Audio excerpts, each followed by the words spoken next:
रजत और रोहन दो भाई थे।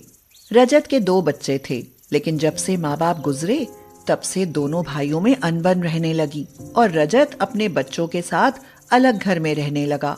रोहन ने स्नेहा से शादी कर ली। एक दिन रोहन बोला, स्नेहा, मैं तो ऑफिस चला जाता हूँ पूरे दिन के लिए। अकेले में कैसे मन लगता है तुम्हारा?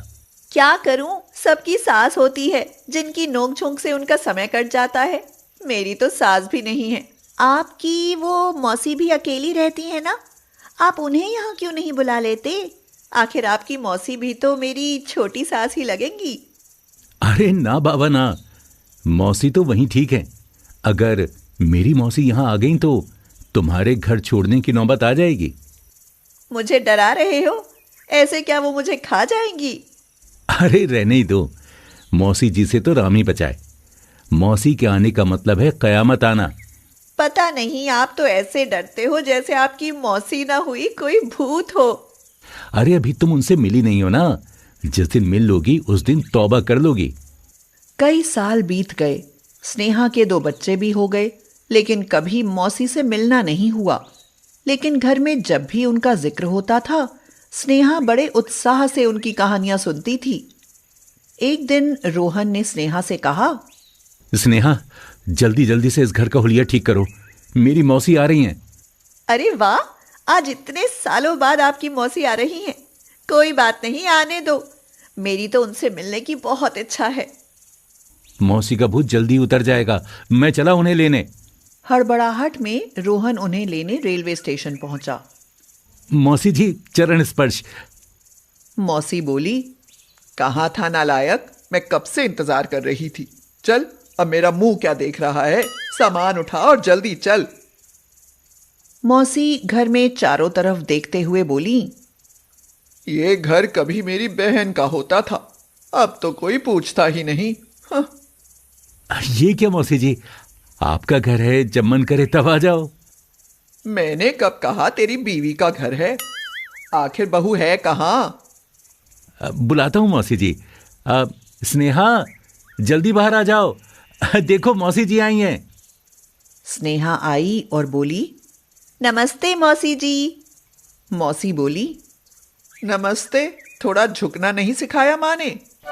सच में आजकल लड़कियां सिर्फ हाय हेलो करना ही जानती हैं, पैर छूने में तो उनकी कमर लचक जाती है। अरे रोहन, ये क्या पहनावा है तुम्हारी बीवी का? लड़की नहीं रही, अब दो बच्चों की माँ है। ये पैंट सेट बहुओं को शोभा नहीं देते। मैं सूट पहनकर आई मौसी जी।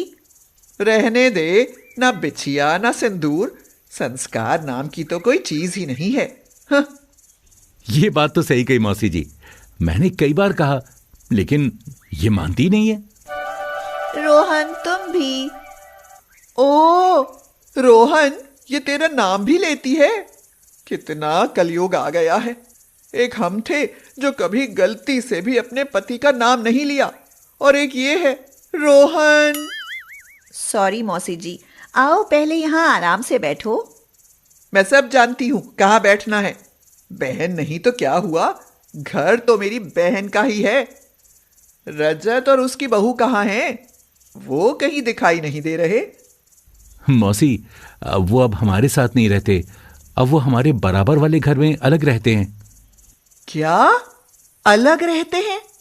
हे भगवान, मेरी बहन के बिना ये कैसा अनर्थ हो रहा है। घर के दो हिस्से हो गए। अगर ये सब मुझे पहले पता लग जाता तो मैं ऐसा कभी नहीं होने देती। मौसी जी, जरा आराम करो, तब तक मैं आपके लिए नाश्ता बना कर लाती हूँ। स्नेहा चाय नाश्ता बनाने चली गई। रोहन भी रसोई में जाकर बोला, सुन लिया ना, अब लड़की नहीं हो तुम, दो बच्चों की माँ हो। हाँ, सुन लिया। अब जाओ यहाँ से। मौसी ने आपको यहाँ देख लिया तो कहेंगी, एक हम थे जो पति की परछाई से भी दूर रहते थे, और ये बहू पति के साथ रसोई में खड़ी है। मौसी चाय नाश्ता करके रोहन से बोली, सुन रोहन, शाम को रजत को बुला लेना। आखिर है तो तेरा बड़ा भाई, और उसके बच्चे भी तो बहुत बड़े हो गए होंगे। कितना बिखर गया है परिवार। लेकिन मौसी, भैया भाभी और बच्चे हमसे बात नहीं करते। मौसी ने रोहन को तपाक से थप्पड़ मारा और बोली, बड़ा तू है या वो? तू छोटा है, बात तुझे करनी चाहिए। स्नेहा मौसी को देखकर हैरान थी। तुम क्या मुझे ही देखती रहोगी? कुछ लक्षण हैं या नहीं? जाओ और कुछ खाने के लिए बना लो। और सुनो, मुझे ज्यादा घी तेल वाला खाना हजम नहीं होता। स्नेहा सोच में पड़ गई कि बिना घी तेल के खाने में क्या बन सकता है। मौसी बोली, अरे क्या सोच में पड़ गई? खाना बनाने के लिए कहा है, कोई तुम्हारी तिजोरी की चाबी नहीं मांग ली। ये दिल्ली की बहुएं भी ना, राम बचाए। एक काम करती हूँ, सरसों का साग बना लेती हूँ। बच्चों को पसंद तो नहीं है, लेकिन उन्हें कुछ और बना दूंगी। स्नेहा ने साग बनाकर मौसी के सामने खाना परोसा। मौसी बोली, मुझे नहीं लगता तेरे अंदर इतना दिमाग होगा। जरूर रोहन ने सलाह दी होगी साग बनाने की। मौसी जी, मैं... चल अब ज्यादा जबान मत चला। जब तक मैं खाऊं अपनी जेठानी को बुला ला। स्नेहा के लिए ये बहुत मुश्किल काम था, क्योंकि जब से वह इस घर में आई है तब से पुष्पा ने उससे कभी बात नहीं करी। लेकिन मौसी जी की बात वह कैसे टाल सकती थी। स्नेहा पुष्पा के पास जाकर बोली, दीदी, बच्चों के साथ घर चलिए, मौसी जी ने बुलाया है। स्नेहा, आज तुम मेरे घर आई, मुझे बहुत खुशी हुई। मैं अभी चलती हूँ। शाम के समय दोनों भाइयों के परिवार मौसी के सामने बैठे थे। मौसी बोली, आज ये परिवार पूरा लग रहा है। पुष्पा, जरा अपने हाथों की वही इलायची वाली चाय तो बनाकर पिलाओ जो पहले पिलाती थी। लेकिन मौसी जी, ये तो स्नेहा की किचन। किसकी किचन? स्नेहा की। अपने मायके से नहीं लाई थी वो। तुम चाय बनाओ, देखती हूँ ये कैसे मना करती है। और सबके लिए बनाना। किसी ने पीने से मना किया तो मैं अभी यहां से चली जाऊंगी। हाँ। पुष्पा के साथ स्नेहा भी सामान देने रसोई में जा पहुंची। स्नेहा बोली, दीदी, बड़ी अजीब है मौसी जी। ये ऐसी ही हैं। इनके सामने तो मम्मी जी भी नहीं बोलती थी। अब जल्दी चाय लेकर चलो, नहीं तो यहीं आ धमकेंगी। रात के समय सब लोग बैठकर मौसी जी की मजेदार कहानियां सुनते रहे और यहां तक सबका बिस्तर भी मौसी के पास हॉल में ही लगा। रोहन बोला, यार तंग आ गए मौसी जी से। पता नहीं कब जाएंगी। 2 सप्ताह हो गए, ये तो जाने का नाम ही नहीं ले रही हैं। आपको इसके अलावा कुछ और नहीं दिखाई दे रहा? जब से मौसी जी आई हैं तब से 2 रूठे हुए परिवार मिल गए हैं। हम सब साथ समय गुजारते हैं, एक दूसरे से बातें करते हैं। जानते हो, हमारे संस्कार जैसे कहीं खो गए थे। मौसी जी ने उन्हें फिर से लौटा दिया है।